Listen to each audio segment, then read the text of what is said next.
the final minutes of a football or soccer match, if you're American, tick down.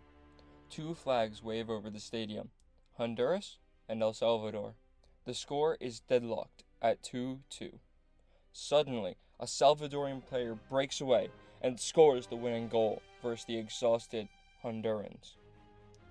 The tenseness of the stadium comes to a tipping point, with Hondurans protesting and rioting over the loss. No one could predict that this would be the catalyst for a war. To give context to the current Central American climate, El Salvador had a very large population, around 3,700,000, while having, of course, the tiny bit of land that they had. On the other hand, Honduras had a relatively little population, only having a bit more than 2 million people, while being many times the size of El Salvador.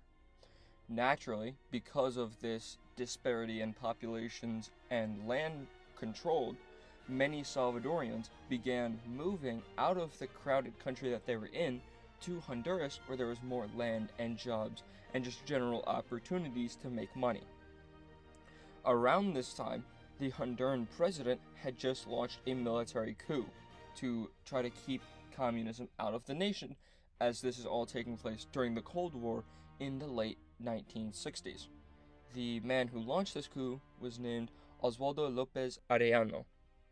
He was bribed by banana companies so that they wouldn't have to pay taxes.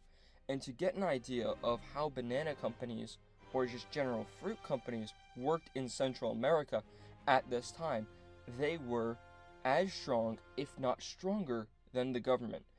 There's at least 4 times off the top of my head that I could list off that fruit companies, especially the United Fruit Company, which is current day Chiquita Banana, that couped the Honduran government, and it did the same thing for most Central American governments.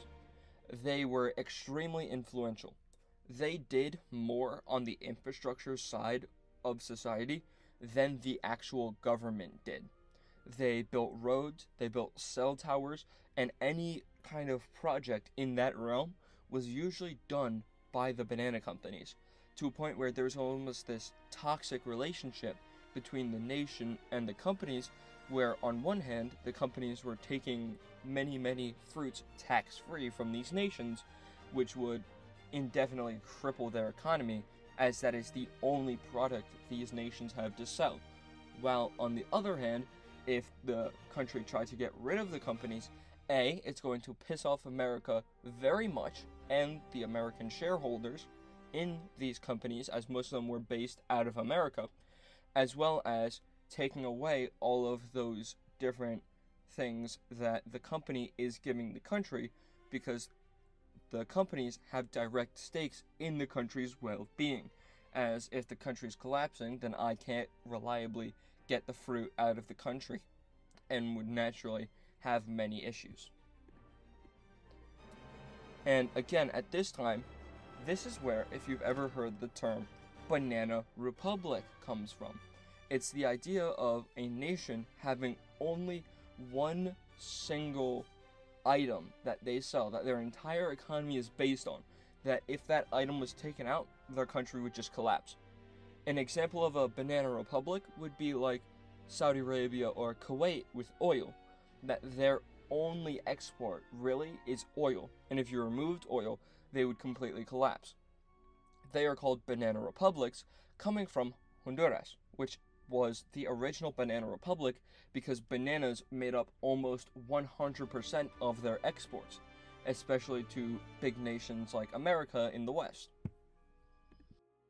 You can imagine if these bananas are their entire economy and now they're being taken out tax-free by these companies, that is definitely going to cripple the Honduran economy. And naturally, the economy goes down, people get angry, and the president needs to blame this on something. And of course, he's not going to take the blame himself. That's not what any politician does ever. He instead reflects it onto the Salvadorian immigrants, who have been immigrating illegally in the hundreds of thousands, and they've been, naturally taking a lot of jobs, taking a lot of land. And with slight pushing from the banana company, who wanted to take back that land that the new immigrants had, you began seeing them being blamed and them being largely harassed and kicked off their land. Where now at this point, Salvador and Honduras both very much hate each other over this issue. El Salvador doesn't want their people back because they're too overcrowded. Honduras doesn't want their people because that's what's being blamed for their terrible economy. So you have all of these refugees just bouncing back and forth and this terrible climate being made. This is all going to come to a head at the World Cup qualifiers, where both Honduras and El Salvador finished at the top of their bracket. So they needed to play each other to figure out who is going to be in the World Cup. And of course, these are both Hispanic, Latin, Central American countries, so you can imagine how seriously football is taken by them. You're going to have the first match played in Honduras, where you're going to have Hondurans outside the hotel making a bit of noise, like trying to antagonize the Salvadorian players, which is going to lead to Honduras winning that game.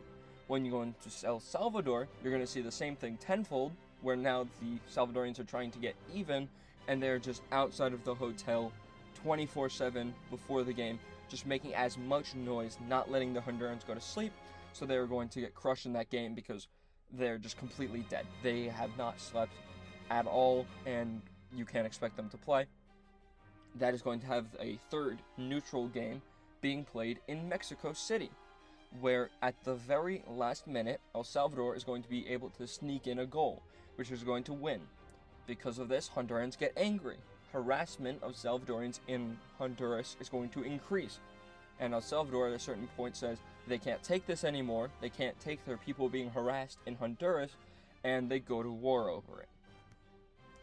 Now, this war is called the Football War, naturally because of the catalyst by which it started, or the 100 Hours War, which is how long the war itself took.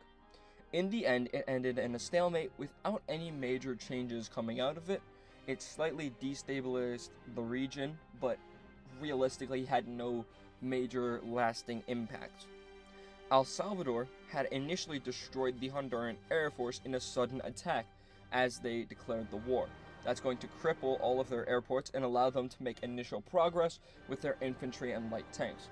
However, by a combination of two factors, A, the Honduran Air Force being able to recover, rebuild their runways, and begin bombing El Salvadorian airports, oil facilities, and troops, along with now Nicaragua, who is a close Honduran ally, getting involved in the war and sending over many resources to Honduras, you're going to be able to see that Salvadorian advance be stopped dead in its tracks.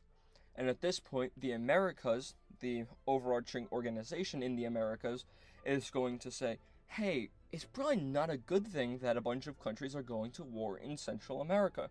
So naturally, they get involved and say, El Salvador, if you don't stop this, we're going to sanction you. And at this point, El Salvador's not advancing anymore. They don't really see a benefit of winning this war, so you're going to see it stopped and white peace. Now, from here, we're going to have 3 timelines of a Honduran victory. They're not all created equal. Not all of them are equally as likely to have happened or going to have the same outcomes, but just from thinking and even coming up with a bit more wild ways of Honduras winning, these are the 3 options I came to. A normal victory, where the war continues like our timeline, just with Honduras winning. B, a banana victory, which I'll get into. And C, a Soviet victory, as of course this is happening during the Cold War.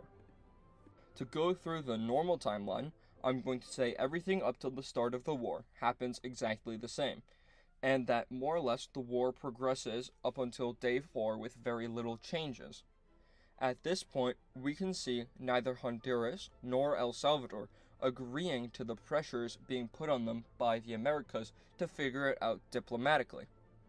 And at this point, you can see American nations beginning to sanction El Salvador for being the aggressor, which they were very close to doing in our own timeline if El Salvador hadn't agreed to peace. From here, Honduras is going to exponentially increase their aerial bombardments over time on different Salvadorian facilities, as now this is going to be a point where all of their airports are re-put back together, and hopefully with a little bit of luck, their air force is just going to completely dominate El Salvador's. In our own timeline, I believe Honduras shot down about 3 of El Salvador's planes, and Honduras took no losses itself, which doesn't sound like a lot, because it's not a lot, but when you're talking about poor Central American countries, that was a sizable part of El Salvador's air force.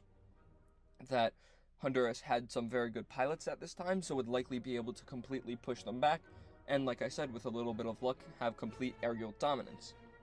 And with this, you can see Nicaragua getting a bit more involved, sending over a bit more troops, and really just keeping it all together more. On day 5 to 6, you can see Honduras launching a full counter-offensive. Now, this is going to be able to push El Salvador back to their border. And at this time, the American states are going to reconvene and try to reach a peaceful solution, as now El Salvador is definitely not in an advantageous position, and Honduras has kicked them out of their country. So it seems like an opportunity for a white peace win-win with everybody. But at this point, we can see Honduras to ignore this and keep pushing into El Salvador, nearing San Salvador, which was the capital of El Salvador, leading the Salvadorians to sue for peace. From here, we can see the Hondurans are able to freely deport Salvadorian illegal immigrants as they would like, no longer having any issues between the countries about that. We would see El Salvador needing to pay reparations. We would see border disputes, especially around certain gulfs around the nations, where there's still slight discrepancies to today, being solved at this point, with, of course, Honduras getting what they wanted out of these disputes, and probably a new Salvadoran president being put in charge, as the Hondurans would not want the same man who just went to war with them to maintain his position. That was the first scenario. Now we can get into the second banana scenario. First, we can see Oswaldo Lopez Arellano doesn't take the initial bribe from the banana companies to let them take the bananas tax-free and in turn him get personal rewards. Instead, we can see it maybe a little bit later on, him taking these bribes in the form of military equipment, like medium tanks or guns or something of that sort, instead of personal gains. With this, we can see the war progressing the same up to this point. And of course, Honduran banana companies very much had a big stake in this war, as A, they wanted the immigrants out of Honduras, that way they could retake the land and make themselves richer, and B, the more stable Honduras is, the more presence that they have, the bigger reach these companies can get. So they would be definitely willing to help out Honduras in this war, and that's going to be the main diverging point for this second scenario. From here, we can see when El Salvador immediately tries to invade along the 2 same roads that they did in our own timeline, they're going to be immediately met by those Honduran medium tanks that they're going to get from these banana companies. Now, a small Central American country around this time having medium tanks would be a very, very big thing, as again, these are not very big countries. They have these tiny militaries, so having even light tanks is going to provide you a massive advantage. Having medium tanks, you're going to be able to really push back a lot of people. That's what we're going to see. We're going to see El Salvador push back to the border with Honduras in an initial counteroffensive. As well, at this point, we can see the Honduran Air Force being more prepared and not getting knocked out right away. They're going to be able to begin bombarding Salvadorian defenses in their own nation, as well as oil facilities and airports, keeping their advance going. And at this point, we can see the American states convene, like our own timeline, and start pressuring Honduras to stop. But there would be more division within the United States on if they should pressure Honduras to stop or not, as those massive American fruit companies in Honduras are going to be maybe just sneaking a couple $1,000s into the pockets of congressmen and saying, just let the war happen, it's not even a big deal, so that their interests would be protected. So possibly, through some of that corruption, we can see less pressure being put on Honduras and less sanctions being threatened, allowing them to keep this war going. And out of this, we can see Nicaragua getting involved to a greater capacity, sending more supplies or in the best case scenario, getting fully involved in this war, as Nicaragua itself was a very pro-American, capitalist, anti-communist military dictatorship, and they had very good relations with Honduras. In our own timeline, like I was saying earlier, they helped out a lot, so here we can definitely see them getting very heavily involved. From here, we can see the Hondurans able to push in and take San Salvador, that Salvadorian capital, and make them sue for peace. From here, we can see Honduras completely annexing El Salvador and working towards closer relations with Nicaragua. And again, around the same time, Guatemala had its own anti-communist, pro-USA military coup in 1966. From here, we can see relations between Honduras, Nicaragua, and Guatemala continue to improve, and as long as no major civil wars or rebellions rock any of these countries, making them no longer these capitalist military dictatorships, we might be able to see a new Central American state being formed. And here we have the final Soviet ending. From here we can see, instead of Oswaldo López Arellano taking control in 1963, we can see a Soviet or communist-backed figure doing that instead. Now, this is going to be the least likely timeline, as there weren't really any big communist organizations in Honduras at this time, but definitely if the Soviets saw an opportunity to take control of another nation very close to America, they definitely wouldn't not take that chance. From here, we can see them able to secure massive Soviet funding at the cost of alienating themselves from all nations in the region, like I was saying, Guatemala, Nicaragua, El Salvador, the only exception being Cuba, who would then naturally be very close with them, as they're the only two allies that they have in that area. From here, we would see Honduras begin to try to nationalize the banana industry, which would maybe be good and bad for the nation, as on the good side, they have greater revenue as they can collect the taxes and actually sell the bananas themselves, but in turn, like I was saying, they don't get the infrastructure being built by the banana companies, and they're going to put themselves on very rocky ground with America in the future, as America wants to protect the interest of these banana companies, and Honduras is already communist at this point, so that would be very rocky ground between the USA and Honduras in this scenario. And if Honduras is attacking these banana companies, that would make them very much enemies for the future. But with this, we can see the same catalyst and causes of the war happening, just America being more openly on the side of El Salvador, not threatening any sanctions, and likely we would see Nicaragua quickly join in on this war on the side of El Salvador, totally actually sending in troops. From here, if Honduras stayed alone, which it likely would in real life in this scenario, in this war, they would almost certainly lose based on having to fight El Salvador, Nicaragua, and American-backed groups. But for the sake of this scenario, we are going to say that Cuba gets directly involved.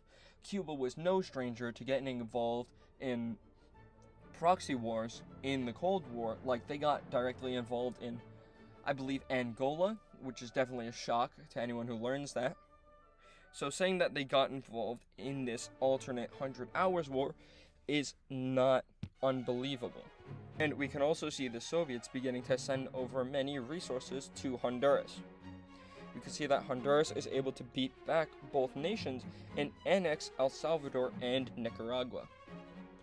And this would be a very unstable state that we see come out of this, as guerrilla fighters from particularly Nicaragua would likely still be fighting in the more jungly and mountainous regions of the country, with Honduras not able to fully take advantage of their new situation. Along with America would keep funding opposition to this new Central American state in the region, which would again make it much harder to maintain a state.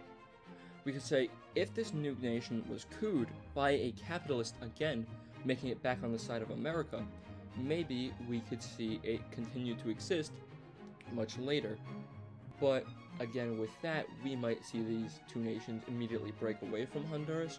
It really just depends on how politics goes and who takes control. And on the other side, if it doesn't become capitalist again, we would likely see it not last to the end of the Cold War, and would very much be one of these little footnotes of an interesting thing.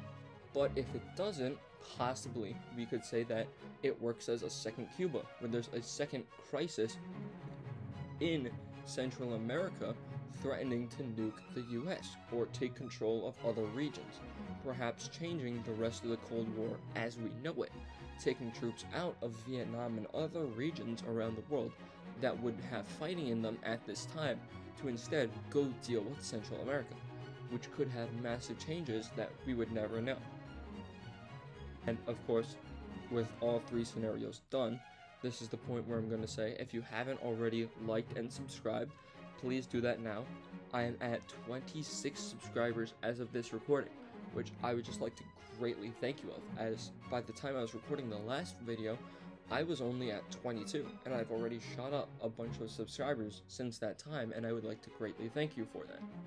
And again, I would like to say, I have already stolen probably 20 minutes from your life, based on how long I think this video is going to be. You're going to now die 20 minutes earlier because of me personally. And I think that that fact alone is enough that I should get just one little like or subscribe. It takes you 2 seconds to do, and it's very, very important to me and helps me out a lot. Of course, I know something like this is annoying, as when I look at a video and I see people asking for a like and subscribe, you know, it gets frustrating after a period of time. But from the other side of the coin that I'm on, actually making one of these videos, I gotta say that it's really nice, and you really appreciate it when anyone actually does that. So please, if you haven't already, do that, and yeah, that's about it. Peace.